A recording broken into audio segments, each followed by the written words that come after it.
Good morning बाबा। बैठो। Good morning. Good morning. सब कैसे हैं? गुल, कैसी हो तुम? भाभी बिल्कुल भी ठीक नहीं हूँ मैं।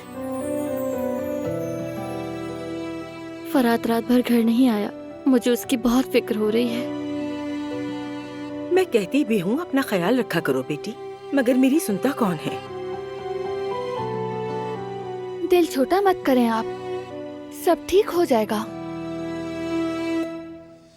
मुझसे भी अब सब्र नहीं होता, मैं बस अभी जाकर बात बाबा करता रुक हूँ। जाएं आप। अगर अभी गए तो उल्टा असर होगा।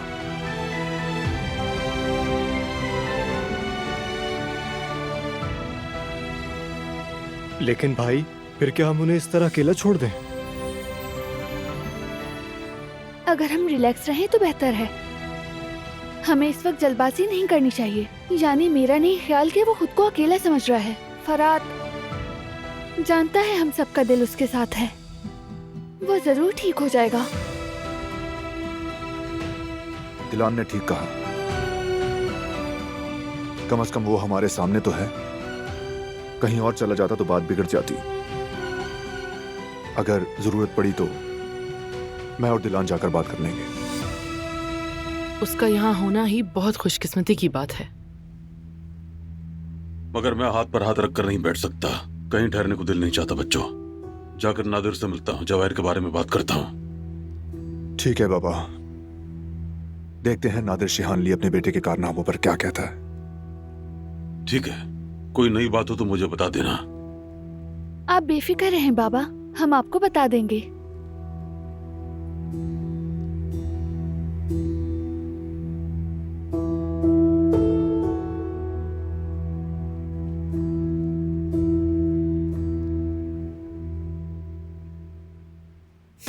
अम्मा, आपने इन लोगों का रवैया देखा ना, जैसे सारे ही मेरे खून के प्यासे हो गए। मेरी मदद करें अम्मा, वरना मैं बर्बाद हो जाऊंगा। तुमने जो बोया वही काटे हो ना, बर्बाद हो जाऊंगा। क्या मतलब? ऐसा क्या बोया है मैंने अम्मा जान? जो कुछ किया हम दोनों ने मिलकर नहीं किया था। देखें, अगर आपने भी मुंह मोड़ लिया तो मैं तो दुनिया में अकेला रह जाऊंगा। वैसे भी अब इस दुनिया में मेरा कोई नहीं बचा अम्मा जान।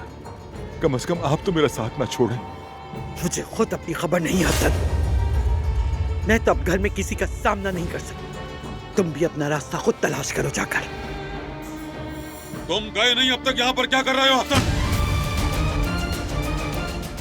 बेटा छोड़ दो।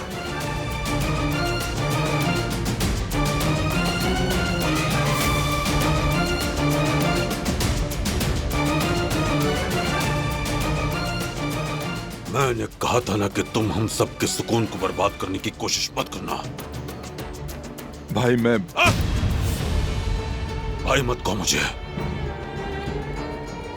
कान खोलकर सुन लो, फौरन यहां से दफा हो जाओ, वरना तुम किसी भी वक्त मारे जाओगे।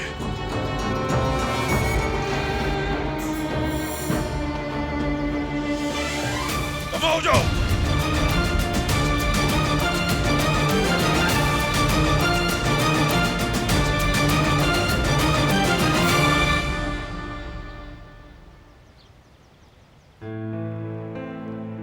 हम इंतजार कर रहे हैं, लेकिन फरात तो अब तक वहीं पर बैठा हुआ है।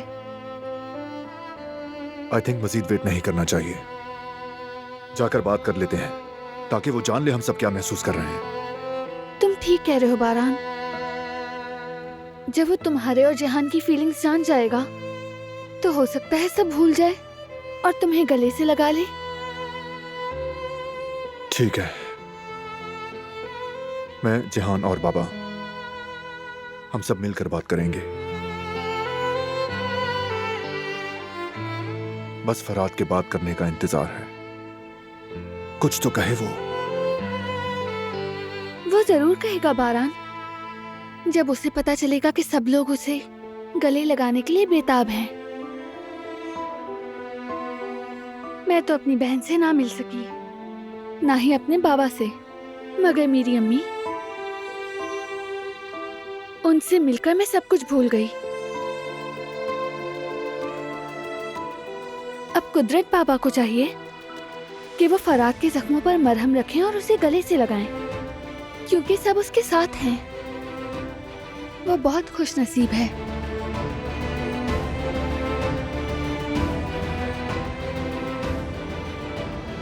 असल में लकी मैं हूं।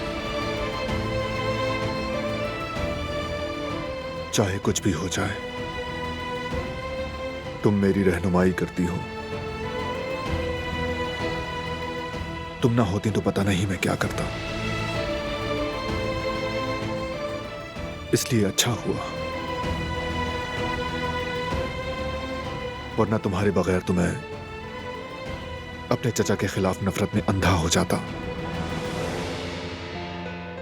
और देखो, मैं बिल्कुल मुख्तलिफ सोच रहा हूं, लेकिन चचा को अपने किए की सजा मिलेगी, वो एक अलग बात है। ये तन्हाई ही उनके लिए बहुत बड़ी सजा है। काश कि वो समझ जाएं। उनसे उम्मीद मत रखो। इस दुनिया में हर किसी की अपनी फितरत होती है, याद रखना।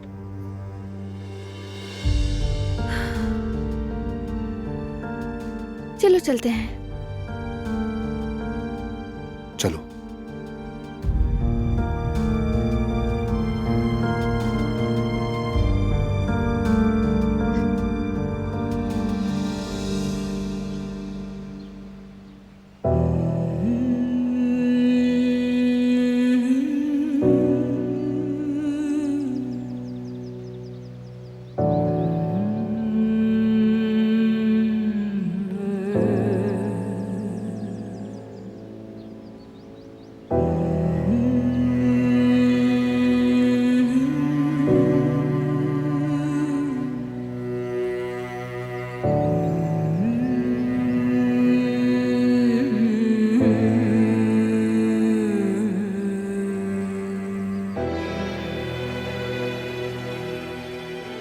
फरात, मैं जानती हूँ इस वक्त तुम क्या महसूस कर रहे हो।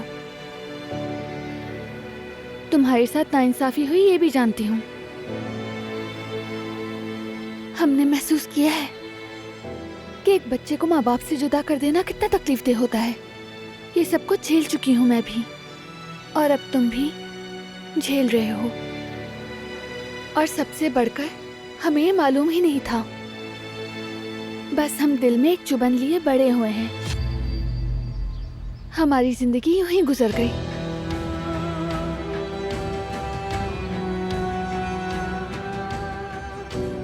फिर भी शुक्र है कि तुमने अम्मी को ढूंढ लिया। तुमने। जी हाँ, अब से हमें मुस्तकबिल के बारे में सोचना चाहिए फरात। मैं अल्लाह का शुक्र अदा करती हूँ, क्योंकि मैंने जान लिया कि माँ की ममता क्या होती है।